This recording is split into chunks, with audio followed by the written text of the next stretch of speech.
what the other side is really like. He said, we would rather bear those ills that we have than fly to others that we know not of. Thus conscience, he said, doth make cowards of us all. Rather, hang on to the pain of this world than step across the threshold into a world that we know little or nothing about. As soon as we approach death, there seems to be an accentuation of fear. Not so much for those who are prepared to die themselves, but for those who journey with them to the side of the grave. If you've ever read the dialogues of Plato, and you read the dialogue that includes the death scene of Socrates, all of Socrates' students and friends are gathered around the prison as he has been sentenced to death, and he, on this day, has been appointed to drink the fatal hemlock as his manner of execution, and his friends are allowed to visit him one last time. And they come in and they have this pall of gloom over their heads, and as they come to the cell of Socrates, they find him calm.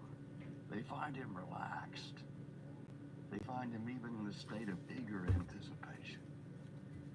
And they can't figure it out. They say to their teacher, how is it possible that you can be in this state of joyous anticipation when you know this is your last day of life? And then Socrates begins to teach them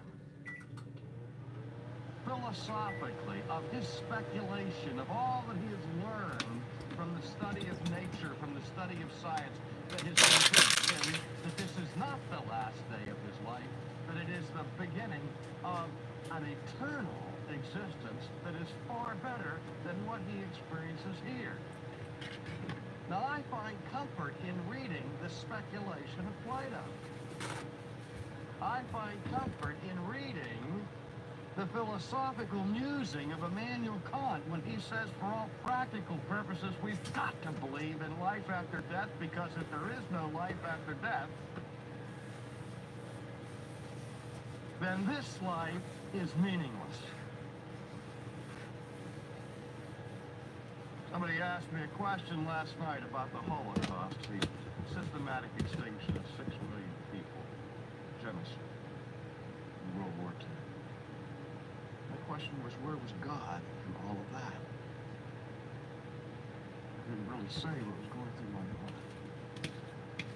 But I've heard people look at that tragedy and they say, how can there be a God and at the same time genocide take place? I think of that and I turn it around. And I say, if there is not a God, there can't possibly be a Holocaust. I say, wait a minute, why? So because if there is no God, ladies and gentlemen, then human life doesn't matter. And we can't really protest about the loss of life of 6 million undifferentiated pieces of protoplasm that have emerged by accident from the slime and are now just returning to the abyss from which they gratuitously picked forth. You can't call that a Holocaust.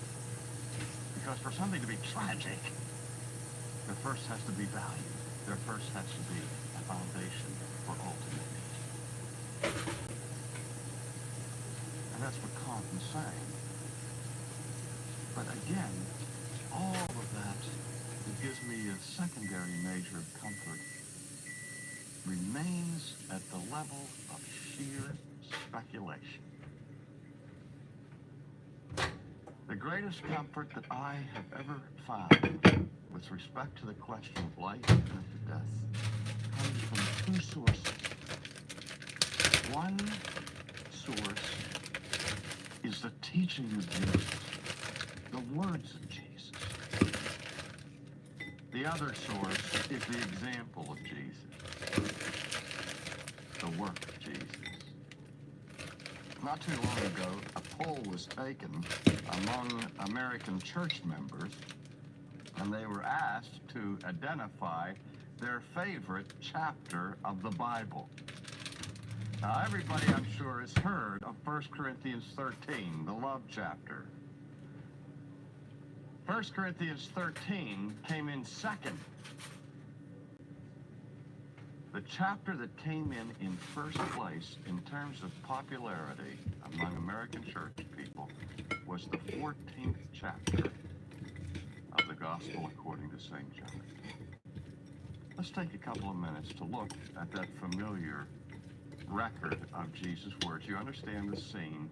Jesus is with his disciples now in the upper room the night before he is to die.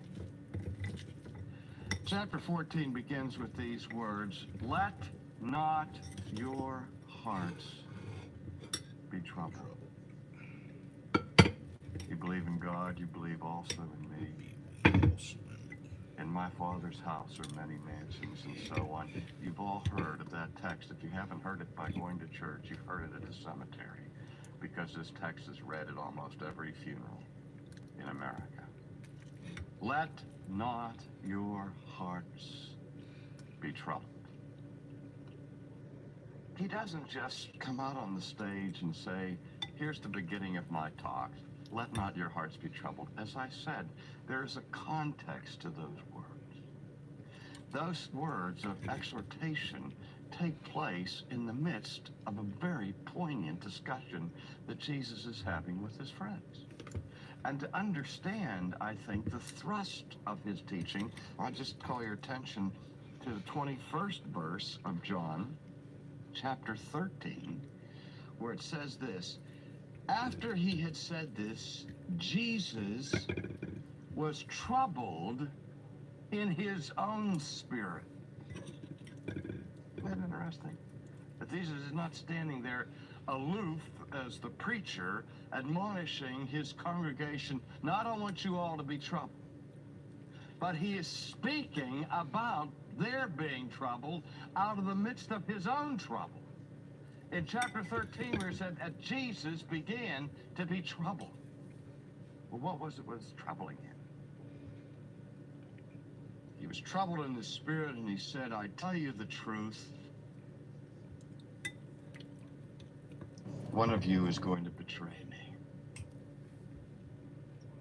And then he went on and identified the traitor as Judas, and he dismissed Judas, saying to him, "What you were about to do quickly." And then he went on to predict the subsequent denial of Peter. And then, at the end of this discussion, he says in verse 33, "My children, I will be with you only a little longer. You will look for me, and just as I told the Jews, so I tell you now, that where I am going, you cannot come." This was startling to his disciples, that Jesus was now talking about separation. And one of the most difficult things that ever takes place with the experience of the death of a loved one is the moment of separation.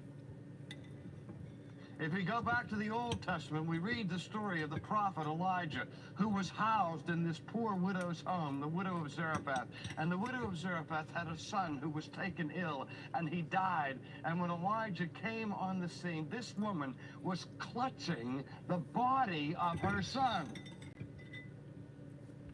And she was rebuking the prophet, and in her hysteria and anger, saying, "If you hadn't come here, if you hadn't been here, this wouldn't have happened." And Elijah is prepared now to bring this dead son back to life.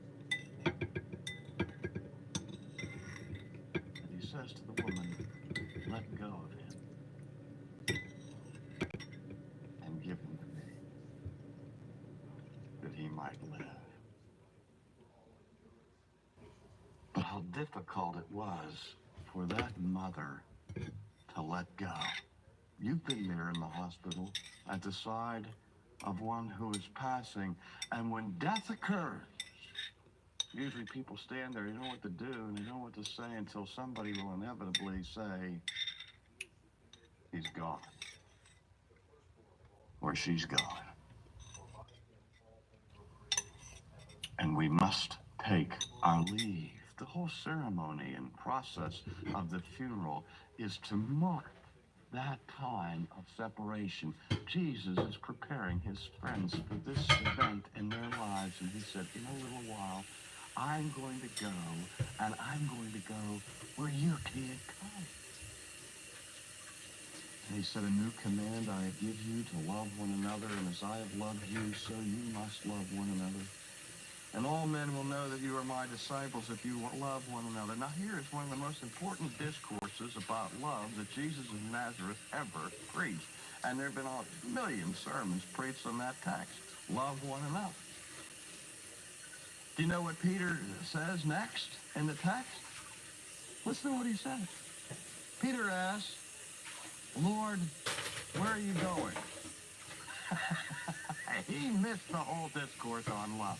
All he heard was Jesus say, I'm leaving, and Peter's mind checked out. He didn't want to hear any little sermonette about love. He just got the message. Jesus was leaving. Peter said, Lord, where are you going? And again, Jesus replied, Peter, where I'm going, you cannot follow. Now. But you will follow later. Where I'm going, you cannot follow. Do you know what those words must have done to Peter? His mind must have flashed back to the Galilean seashore where his whole life had been turned upside